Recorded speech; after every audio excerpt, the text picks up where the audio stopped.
बिस्मिल्लाहिर्रहमानिर्रहीम। अस्सलाम वालेकुम माय यूट्यूब फैमिली। कैसे हैं आप सब? उम्मीद करती हूँ जहाँ कहीं भी होंगे बिल्कुल ठीक ठाक होंगे। आज की हमारी रेसिपी है बीफ टिक्का मसाला रेसिपी, जो कि बहुत ही मज़ेदार बनेगी। मिनटों में बनकर तैयार हो जाती है, तो वीडियो को शुरू से लेकर आखिर तक देखा करें। तो चलते हैं रेसिपी की तरफ। गोश्त को अच्छे तरीके से धो लिए, बड़ी सी प्लेट में ऐड कर देंगे।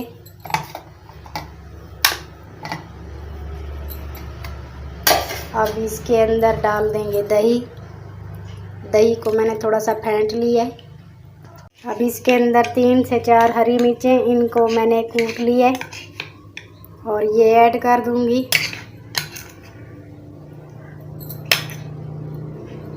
ये गोश्त के अंदर ऐड कर दिया मैंने। कूटी हुई 4 हरी मिर्चें डाल दी है। हाफ कप दही ऐड कर दिए और उसके अंदर हरी मिर्चें डाल दी हैं। 1 टेबलस्पून कुटी हुई अदरक लहसुन वो ऐड कर देंगे। नींबू का रस इसमें जाएगा 3 टेबलस्पून भर के, मैंने वो ऐड कर दिए। 1 टेबलस्पून कुटा हुआ गरम मसाला वो मैंने ऐड कर दिया। 1 टीस्पून ज़ीरा, कुटा हुआ ज़ीरा वो भी ऐड कर दिए। 1 टेबलस्पून इसमें नमक भर के मैंने ऐड कर दिया है। 1 टीस्पून इसमें हल्दी ऐड कर देंगे। अब इसमें लाल मिर्च 1 टेबलस्पून भर के लाल मिर्च का पाउडर वो ऐड कर दिए। 1 टेबलस्पून भर के इसमें कूटा हुआ सूखा धनिया वो ऐड कर दिए और इसको अच्छे तरीके से मिक्स कर लेंगे गोश्त को, इन मसालों को, ताकि मसाले जो हैं गोश्त में मिक्स हो जाए। गोश्त को जो है हाथों से मिक्स करेंगे ताकि तमाम मसाले गोश्त के अंदर जज़ब हो जाए। अब इसको अच्छे तरीके से मिक्स करने के बाद 1 घंटे के लिए हमने इसको मैरिनेशन के लिए छोड़ देना है। कढ़ाई रख दी है मैंने चूल्हे पर और इसके अंदर डाल देंगे कुकिंग ऑयल।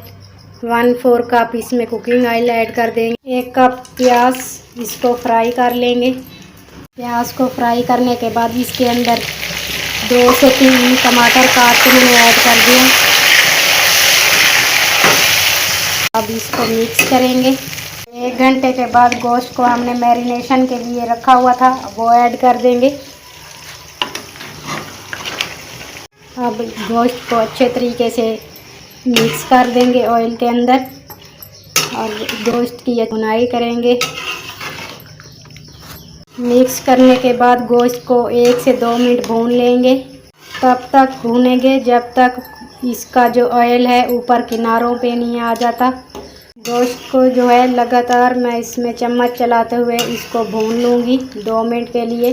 गोश्त इधर हमारा भून चुका है, आप देख सकते हैं ऑयल जो है ऊपर आ चुका है। इसका मतलब है कि गोश्त हमारा भून चुका है। और ये जो गोश्त है ताज़ा गोश्त है और ये बहुत ही जल्दी गल जाएगा।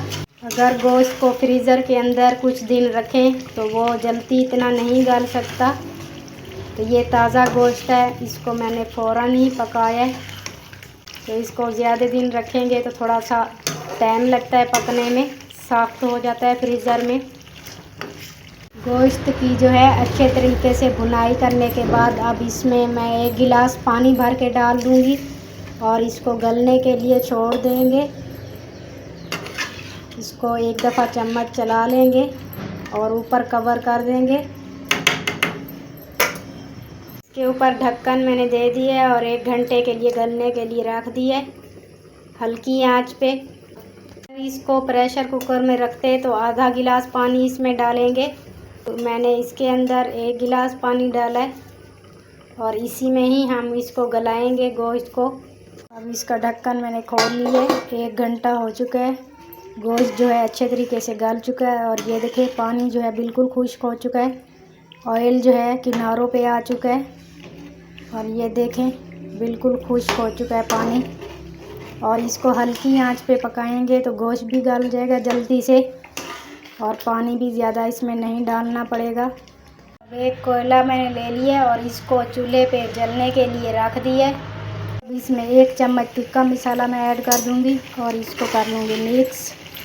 और इसको मिक्स कर लेंगे एक दफ़ा। चूल्हे की आंच बंद कर देंगे। कोयले को मैं उठा लूँगी, एक कटोरी के अंदर रख देंगे। कटोरी को जो है गोश्त के अंदर ही रख देंगे।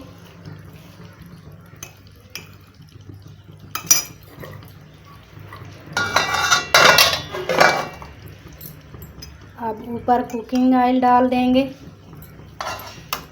और फ़ौरन से ढक्कन जो है बंद कर देंगे ताकि स्मोक जो है गोश्त के अंदर तक चली जाए। 2 से 3 मिनट तक ऐसे पड़ा रहने देंगे। इसका मैंने ढक्कन खोल दिया। कोयले का जो स्मोक है वो गोश्त के अंदर तक शामिल हो चुका है। अब इसको मिक्स कर लेंगे और फ्लेम जो है मैंने ऑफ़ कर दिया है। अब इसको डिश आउट कर लूँगी। माशाल्लाह अल्हम्दुलिल्लाह ज़बरदस्त बना हुआ है। अगर आपको बीफ टिक्का मसाला रेसिपी अच्छी लगी हो तो वीडियो को लाइक करें, शेयर करें, कमेंट करें और बेल आइकन को प्रेस कर दिया करें। देखते रहें नेक्स्ट आने वाली वीडियो। तब तक के लिए अल्लाह हाफिज़।